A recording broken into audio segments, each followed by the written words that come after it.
Hello everyone and welcome back to a new Takagi-san analysis. I swear to God, this analysis is absolutely cursed. Not only did I get stuck while writing it, but the day I was supposed to record it, I had to postpone it because I was sick. Not that I believe in the supernatural, but just to be on the safe side, don't watch this video if you're doing anything important today. Just in case. This week's story didn't really have any suggestions. I just wanted to analyze it for reasons that will become clear at a later date.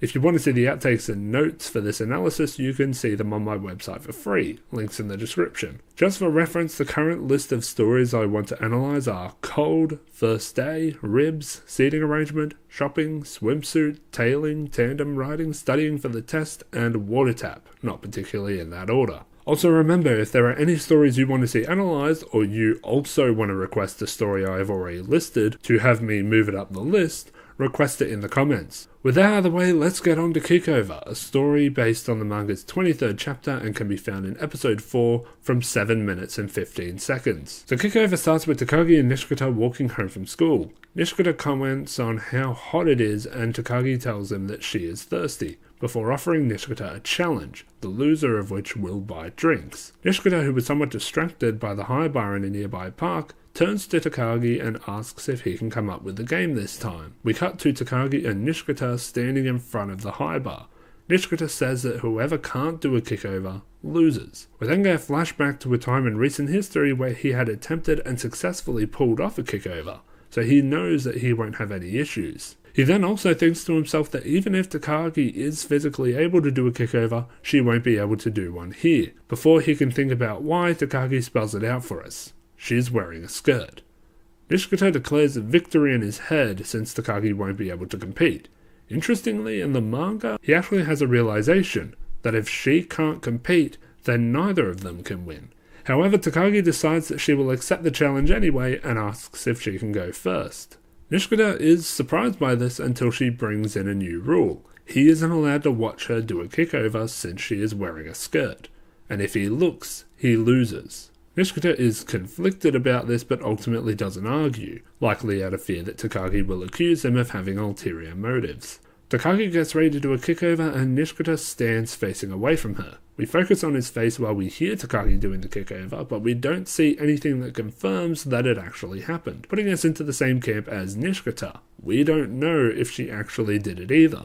Takagi lands and tells Nishikata that it is his turn. Nishikata steps up to the bar while he wonders whether or not Takagi actually did a kickover, but decides to put a pin in that so that he can focus on his own. He goes up and almost doesn't make it, but thanks to that upper body strength he likely has thanks to his push-up policy from muscle training, he finishes the kickover. With Nishikata on the ground, Takagi asks what they should do now since they have both done one. Nishikata says they should go one more time, clearly still catching his breath from the previous attempt. Takagi, who seems to have not broken a sweat, agrees and offers to go first again. Nishikata thinks to himself that Takagi certainly is confident that she won't fail this time, and really begins to wonder if she's even doing a kickover at all. He remembers that looking while she does a kickover will lead him to lose, but he decides that if she is cheating, then he can get away with it. He waits until he can hear her begin the kickover and turns around to see if she is actually doing it. To his surprise, she is actually doing the kickover. At the top of her kickover, her skirt begins to go up. Nishikata finds himself incapable of looking away. It cuts back between Nishikata and Takagi's skirt a handful of times. However, we as the audience can see her shorts from the second cut. Nishikata sees the shorts and is clearly embarrassed for looking while Takagi did her kickover. By the time Takagi lands, Nishikata has already turned himself around, clearly hoping to still be in the game after cheating. However, after being told it is his turn, he apologizes and tells Takagi that he has lost. We cut to Nishikata buying juice for Takagi. Takagi thanks him but complains that it doesn't really feel like she has won, since Nishikata basically lost by himself. Nishikata asks her why he had to look away if she was wearing shorts the whole time. What's important to note here is that Nishikata never said why he lost, just that he had lost. Even if it was implied that he had watched her do a kickover, this is the first time we see him actually admitting that out loud. He then looks over at Takagi, who's just staring at him until this happens.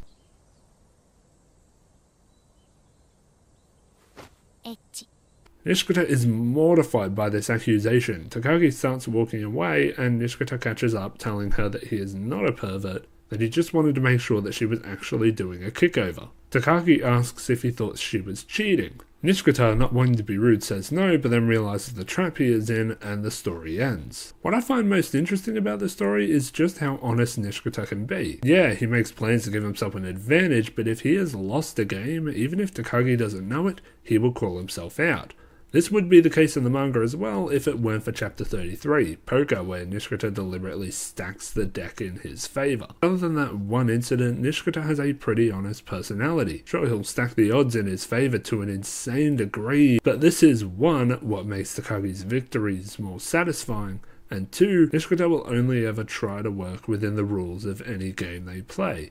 If he triggers a losing condition, he will admit it. It's also worth mentioning that other than winning this game, Takagi also wanted to make Nishikata uncomfortable at the same time. She probably knew what his plan was from the beginning and decided to use that against him. I believe she was wearing shorts because she knew he would look, and I think she knows it would have been as an anti-cheating response other than any other reason one might watch her do a kickover. Calling Nishikata a pervert at the end of the story was more for teasing him than expressing any of her genuine opinions of him.